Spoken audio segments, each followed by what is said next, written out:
마지막 코너입니다. 토론 배틀 시간인데요. 네. 오늘 좀 치열하게 싸워주셔야 돼요. 오늘의 주제는요. 네. 많은 분들이 제가 이제 설문조사도 던졌는데 설문 던지고 20분 만에 200분 넘게 투표를 하셨더라고. 진짜요? 자, 토트넘 4위 가능할까? 라는 주제입니다. 당연히 맨시티전을 이기면서 지금 순위가 5위에 계속 안착을 하고 있고 지금 분위기가 3연승으로 좀 이제 반전이 될 수도 있는 상황이기 때문에 자, 우리 예림이 생각은 어때요? 저는 일단은 가능할 거라고 봐요. 4위 진입이 가능하다. 네, 가능할 거라고 봐요. 왜냐하면 토트넘이 지금 리그 2연승이고 컵대회까지 포함하면 3연승인데 프레스턴.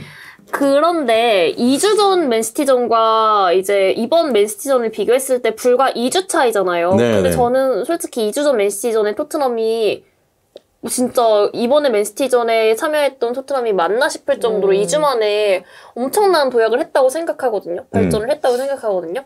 약간 흐름이 중요하잖아요. 계속이 중요하고. 이제 계속 연승 흐름이다. 네, 그러니까 이 흐름을 타서 조금씩 보완하면서 약간 로얄도 부디 이번이 약간 단 한 번에 뭐랄까요? 그치지 않고 네, 그치지 않고 유지됐으면 좋겠다. 네, 로얄의 폼도 유지되고 토트넘도 이제 케인도 살아나고 손흥민도 살아나고 해가지고 연승 행진을 좀 이어나가서 4위까지는 갈 수 있지 않을까. 좋아요. 긍정적인 의견이었고요. 네. 베라노는요? 4위는 좀 힘들 것 같다. 물론 4위 하면 좋죠. 손흥민 선수 챔스에서 볼 수 있고 하면 좋은데. 제가 잠깐 중재를 좀 하겠습니다. 네. 그러니까 서로가 저를 보지 마시고 네. 서로 보면서 좀 싸워달라는 소리예요. 알겠어요.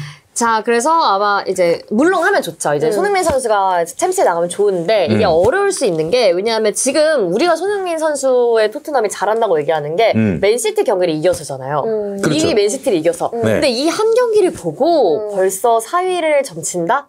조금 어려울 것 같고요. 이것도 맞는 말이긴 해. 사실 네. 한 경기 뭐 맨시티 이겼다고. 그리고 사실 토트넘이 잘한 부분이 있죠. 잘한 부분이 있는데 그것보다 저 맨시티가 좀 못한 게 크다고 봐요. 그리고 지금까지 상승을 고려했을 때 토트넘이 맨시티를 이긴 경우도 많았고 네, 한 네. 경기만으로 4위를 가능하다라고 얘기하기 좀 어려울 것 같고 또 이제 펩 감독의 명장병이 좀 있어서 이게 일리 있네. 토트넘에게 좀 도움이 된 게 아닐까 일리 있어. 생각이 듭니다. 일단 케빈 데브라이너를 선발로 기용하지 않은 건 명백한 패착으로 좀 보이고요. 네네. 토트넘이 잘했다기보단 맨시티가 좀 못한 게 크지 않았나. 그래서 이 경기 하나로 벌써 4위를 점치긴 이르다. 자, 두 분의 의견을 좀 정리하자면 일단은 예림이 같은 경우는 지금 토트넘이 그래도 어찌됐건 연승을 좀 타는 분위기다. 컵대회 포함해서 지금 3연승으로 가고 있기 때문에 그래도 흐름을 조금은 반전을 한 거다. 이런 의견이고 우리 베라노 같은 경우는 그래도 맨시티 이거 한 경기 이긴 거 가지고 맨시티가 어떻게 보면 못한 거지 토트넘이 잘한 건 아니다. 요런 입장입니다. 또 다른 의견 있나요? 다른 의견이라기보다는 이제 네. 반박을 하면 토트넘이 잘했다라는 의견을 내고 싶어요. 네. 그거에 대한 근거는 이제 로얄을 통해서 원래는 토트넘이 그동안 오른쪽은 완전히 그냥 버린 버렸지. 상태로 네. 경기가 진행이 됐었는데 로얄이 폼이 올라오면서 오른쪽으로 이제 활로가 열리기 시작했고 그러면서 자연스럽게 좌우를 자유롭게 쓸 수 있는 루틴을 보여주니까 그러다 보니까 한 가지만 첨언하자면 손흥민 네. 선수가 또 중앙으로 많이 돌파하면서 맞아요. 슛갈 때리는 장면도 나왔죠. 맞아요. 그래서 이제 로얄이 이번에 맨시티를 상대해준 것처럼 그런 좋은 모습을 보여준다면 이전의 토트넘과는 다르게 좀 더 좋은 모습을 보일 수 있고 그렇기 때문에 이제 맨시티전에서의 토트넘은 확실히 토트넘이 잘했다. 이것도 이렇게 들으면 또 맞는 거고. 근데 이제 로얄이 잘한 게 맞아요. 근데 우리가 왜 로얄이 이 경기를 잘한 걸로 계속 이야기를 하냐? 지금까지 못했기 때문에 못하던 선수가 갑자기 잘하니까 이게 놀란 거예요. 많은 분들이 지금 영국도 놀랐어요. 이것도 반박할 수 없어. 잉글랜드가 놀랐어요. 네네. 한국도 놀랐어요. 맞아. 로얄이 꾸준히 잘해왔던 선수라면 와 이제 앞으로 로얄 믿고 토트넘 잘할 수 있겠다 싶지만 꾸준히 잘 못하던 선수가 한번 잘했는데 이걸 보고 앞으로 로얄이 더 잘할 거다라고 생각하기에는 마치 그 맨시티전 한 번 이겨서 앞으로 토트넘이 잘할 거다와 같은 논리라고 보고요. 그래서 만약에 지금 이제 로얄이 지공 위주의 팀을 만나면 다시 예전으로 돌아갈 것으로 보이고요. 이것도 맞죠, 맞아. 네, 맨시티전에서 로얄이 잘한 거는 그 한 경기의 상승 때문에 좀 컸었다. 그리고 로얄이 프로가 왔기 때문에 그 영향을 좀 받아서 한 경기 갑자기 각성해서 나왔다. 이것도 겁나 맞는 거 같네. 또 다른 의견? 근데 약간 로얄에 대해서 또 반박을 해보자면 저희가 로얄에 대해서 아쉬움을 표현했던 게 하필이면 중요한 순간에 매번 로얄이 있었는데 그때마다 로얄이 아쉬운 모습을 보였잖아요. 네네. 그 말은 로얄이 열심히는 뛰는 선수인 거예요. 그렇지. 그건 반박할 수 없죠. 로얄이 열심히 뛰는 거에 대해서는. 그래서 제 생각에는 로얄이 그동안 열심히 했지만 그 결과를 내지 못했는데 이제서야 이제 그동안 열심히 했던 것에 대한 결과가 나오는 시점이 되지 않았나. 네. 그래서 이제 맨시티전 하루만으로 끝날 활약이 아니라 앞으로 좀 이어갈 시작이다. 거다. 이 로얄의 활약은 시작이다. 앞으로 그리고 좀 이어나갈 수 있다. 네, 포로 효과도 있는 거고. 그쵸, 그쵸. 이제 그 베라노의 의견도 동의해요. 왜냐하면 전술적으로 만약에 이제 그 로얄이 토트넘, 그러니까 맨시티 같이 올라오는 팀 만났기 때문에 잘했던 거지. 또 지공팀 만나면 로얄 옛날의 로얄로 돌아갈 수 있다. 이런 의견입니다. 그리고 약간 예. 로얄 얘기 조금 더 드리면 이제 로얄 선수가 못한다라고 우리가 얘기를 할 때 뭐 실력적인 면도 물론 있지만 약간 이렇게 그러지 않아도 될 상황에 자꾸 멋부리는 경우가 있어요. 자꾸 나타나. 그게 보여? 자꾸 막 멋부리면서 축구하고 굳이 그러지 않아도 되는데 왜 저럴까? 근데 나름 본인은 축구를 즐기면서 한다고 생각을 하는 것 같아요. 평소에. 근데 어제 경기 같은 경우에는 즐기는 축구보단 잘하는 축구를 했거든요, 로얄이. 어떤 영향을 받았는지 모르겠지만 포로의 영향일 수도 있고. 근데 그 늘 즐기면서 그렇게 축구를 해오던 로얄이 갑자기 이 경기를 기준으로 앞으로 열심히 하는 축구를 하는 선수로 갑자기 변한다? 이건 사실 어렵다고 보고요. 네. 우리가 공부할 때 그냥 열심히 즐기면서 공부하는 스타일의 사람들이 있잖아요. 그런 사람이 갑자기 나 오늘 진짜 열심히 해봐야겠다. 막 하루에 10시간 계획 세우면 막 할 때 있어요. 근데 그거 하루, 이틀, 3일 지나면 지쳐요. 다시 본인의 스타일로 돌아오게 돼 있거든요. 전 로얄이 조금 이제 어제 경기에 모든 걸 쏟아부었고 근데 본인의 스타일로 조금 다시 돌아오지 않을까. 네. 물론 이대로 가면 좋죠. 그렇습니다. 두 분 의견이 지금 너무 동의가 되고 네. 아까 전에 이제 한 분은 방금 무술한 거냐고. 무술 왜요? 약간 또 이렇게. 제가 그랬나요? 로얄이 좀 그런 게 있더라고요. 좀 이렇게 보여주면서 하는. 네. 또 다른 의견이 있나요?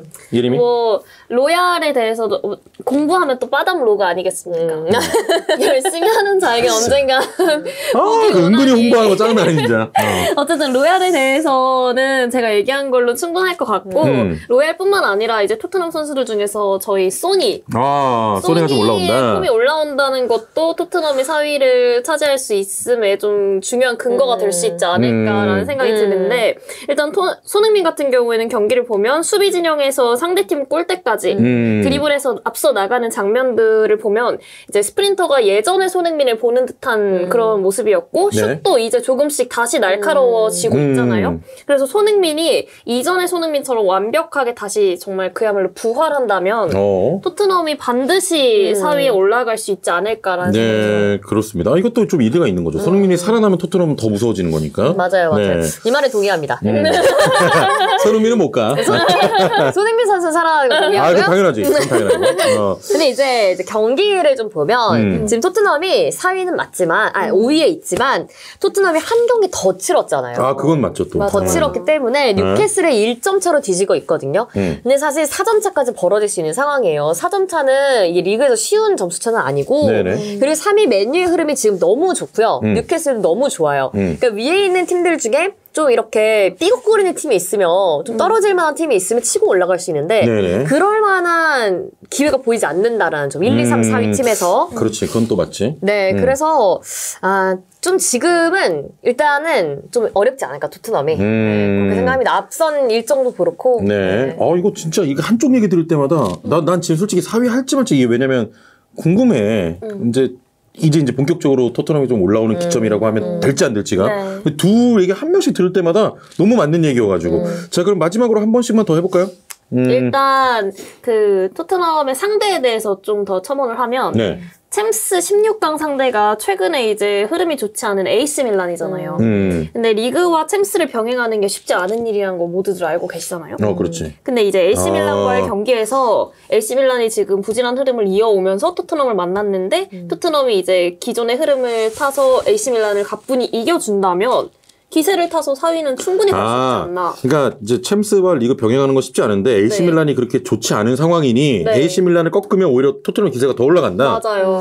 이것도 일리가 있죠. 근데 이게 어려운 게 축구가 사실 체력적인 게 상당히 중요한 스포츠잖아요. 어제 레알 마드리드도 마요르카한테 진 이유가 일정이 너무 빡빡했어요. 이제 앞으로 챔스도 있고 지금까지 코파델레이도 있었고 클럽 월드컵도 있고 너무 3, 4일 간격으로 계속 경기를 치렀고 그러다 보면 선수들이 체력적으로 한계가 느껴지게 되거든요. 근데 토트넘 선수들 같은 경우에는 일단 쿨루세스키, 호이비에르, 벤탄쿠르, 뭐 손흥민, 케인 누구 하나 빠져서는 안 될 자원들인데 당연하죠. 그 선수들이 챔스에도 나가고 리그 경기도 나오면 일단 힘들게 돼요. 힘들 수밖에 없단 말이에요. 근데 반면 이 토트넘이 잡아야 하는 당장 4위에 있는 뉴캐슬은 일정이 좋아요. 챔스 없잖아요. 그렇지. 그렇기 때문에 이렇게 비교하자면 뉴캐슬은 좀 여유롭게 리그 경기를 치를 수 있고 토트넘은 좀 힘들게 리그 경기를 치르다 보니 이게 좀 반전을 가져오기 힘들지 않을까. 야, 둘이 뭐 이렇게 왜 이렇게 똑똑하냐 너네?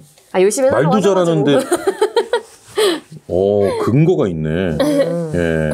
자, 오늘의 토론 여기서 좀 맞춰보고 어떻게 뭐 판단을 내릴 수가 없겠네. 네. 일단은 뭐 이런 지금 토론이 된다는 것은 토트넘이 어찌됐건 그래도 리그에서 2연승 하면서 또 맨시티를 잡으면서 좀 올라간다는 신호로 좀 보이고요. 네. 그렇지만 또 챔스 병행이라든지 또 여러 가지 또 문제가 있는 토트넘입니다.